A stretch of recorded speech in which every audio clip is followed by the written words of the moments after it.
It's that ginger one. Ignore this mess of colours that's going on. Basically I dyed my hair a load of crazy colours and it faded out within a couple of days, and it's kind of in the in-between phase at the moment. I'm planning on bleaching my hair and doing something with it again, so I'm just putting up with this at the moment so that my hair doesn't get too damaged. So yeah, I thought I'd do a different video today from like my drawing videos and stuff.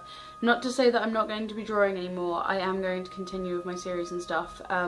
I've got a couple of YouTubers lined up for my Recommendation Wednesday series. But like I warned you guys, it's not going to be like every single Wednesday because I'm looking for work at the moment and there's other things going on. Mainly my health has been not the greatest. I've been back and forth from the doctors for a while now, but it's nothing serious at the moment. I've just got a couple of like blood tests and stuff coming up, so that's fun. The thing that I wanted to talk about today is more of a paranormal kind of thing. I know it's not everybody's thing, and I would just like to start by saying I know not everyone kind of believes in this, but I do very, very strongly. You're entitled to your own opinions, you know, you're allowed to believe what you think, but I also believe that I'm allowed to believe what I think, and what I think is that ghosts are real. That's the long and the short of it. So today I want to talk about something that really happened last night and kind of things that have been linked to that. Basically, I am planning for my birthday to go ghost hunting in an abandoned school in London, trying to get tickets for that and trying to convince my friend to come with me. So I've been basically looking at a load of paranormal blogs and stuff like that and watching videos and things, and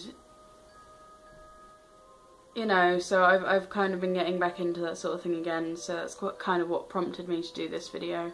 But yeah, and while I've been planning things and stuff like that, something happened last night in this room, pretty much where I'm sitting right now. My living room has always been a sort of like centre for everything strange that happens in my house. Some things happened in my room when I was a small child, and I will talk about that in another video, probably maybe in this one if I run out of things to talk about.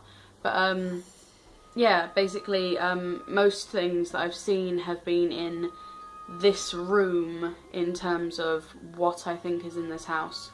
Now, okay, originally there was an old woman in this house, and I know that she lived here because there are some people who have lived in this block for ages. I mean, this block of flats was built in like the 60s.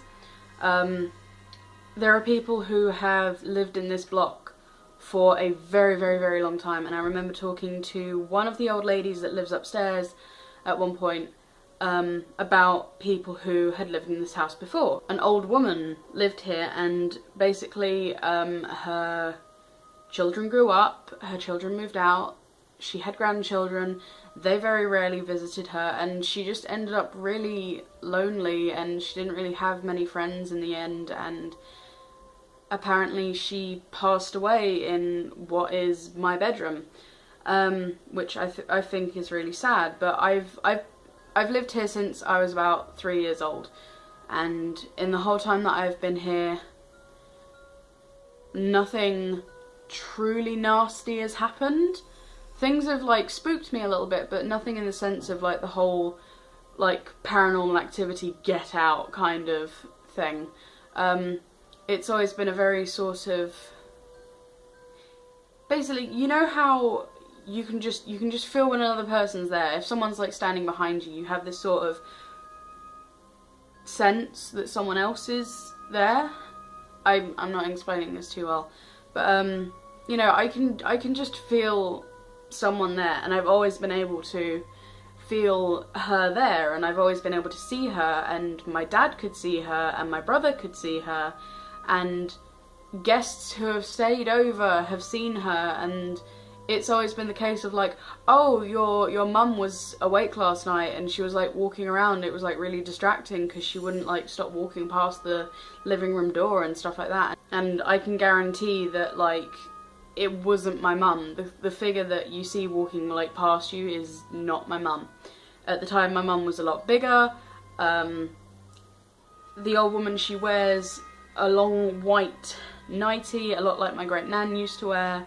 So I'm guessing she was around the same sort of age, like in her 80s, 90s.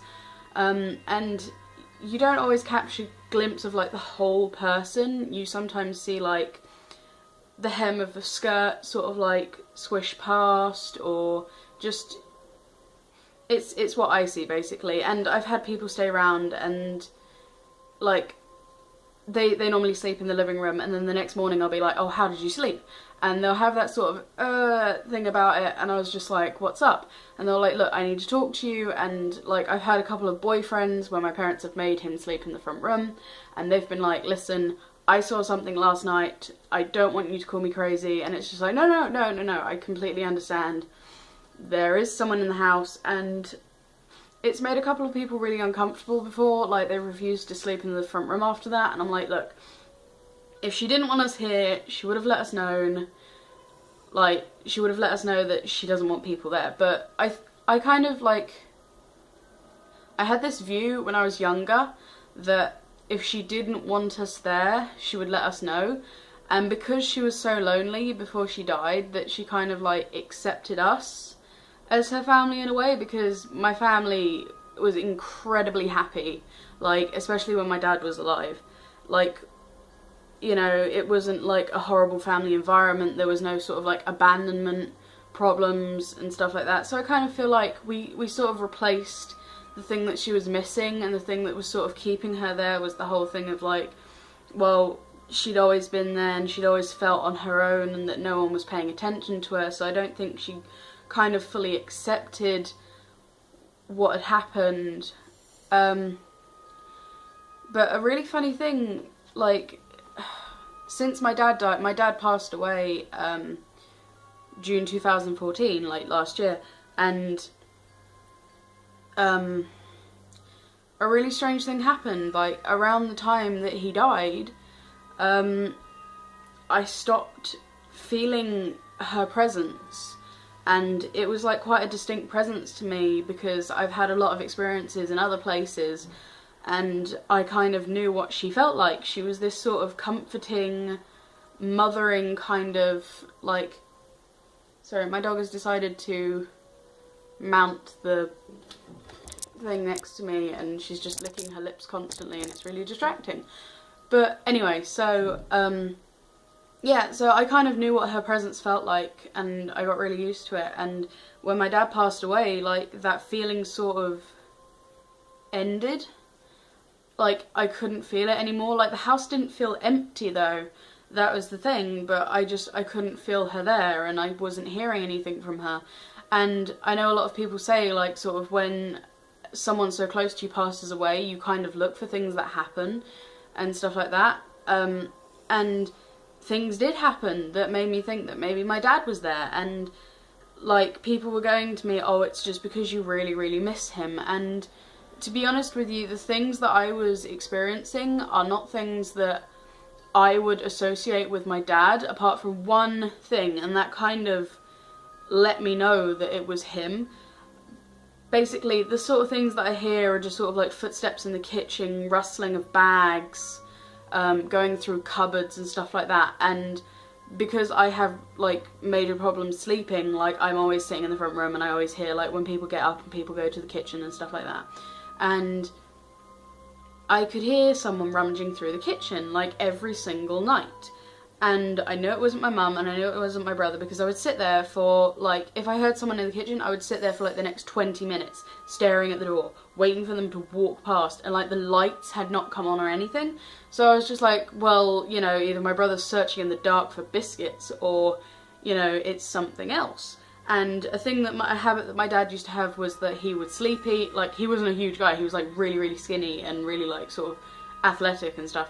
But he would sleep eat, and he would get up in the middle of the night and just eat everything that was in the cupboards. Like, everything. And then we would wake up in the mornings and there'd be wrappers just everywhere. And then he'd be like asleep on the sofa or asleep somewhere. So basically, I would hear rustling in the kitchen, and like I would get up and go and see, and there'd be no one in there. Or, you know, I would feel someone sit down on the sofa next to me, or something behind me, and my dad used to always do that to me. Like, if I was on the computer really late and I hadn't like come off the computer yet, he'd come up behind me and sort of like squeeze my shoulders and be like, you've got to go to bed now. But like, I don't know, I was just like, well, maybe it's just the old woman again. But one day I was like sat on the sofa with my laptop, and, well, not my dad's laptop. And basically, like, from day one when we got it, he was like, don't let me catch you with it on your lap. Like, it overheats really quickly and you'll just kill the machine, because if it overheats and shuts down, then it's going to wipe everything and there's going to be nothing on the laptop and it'll be broken and it'll be your fault and you'll have to buy a new one. And so we just sort of humoured him and did that. But my dad had passed away, and it was like the first time I'd used it since he'd been like really sick and stuff like that, because I don't really use the laptop that much because it's a bit crap. But basically, I grabbed the laptop, I curled up on the sofa, and I went to put it on my lap. And as I put it on my lap, like, no joke, like, this chair right here, which was the chair that my dad sat in most of the time while he was sick, because my dad had cancer, and he was sick for a very, very long time. But he would mainly sit in this chair until it got to the point where, like, he couldn't sit up and stuff. And just from this chair, like, I just heard like the most disappointed sigh, and it wasn't a woman's sigh, it was a male sigh, and it was literally just as the laptop touched my lap, I just said, and immediately it was just like, that is my dad. Like, that is what my dad would do. So, like, I put a book under my lap, and like I didn't put the laptop on my lap after that. But it kind of put me back to sort of like when me and my dad would talk about the old woman in the house. And the whole thing of, I said, what would you do if she spoke to you? And he said, I would try and help her because she's clearly stuck here.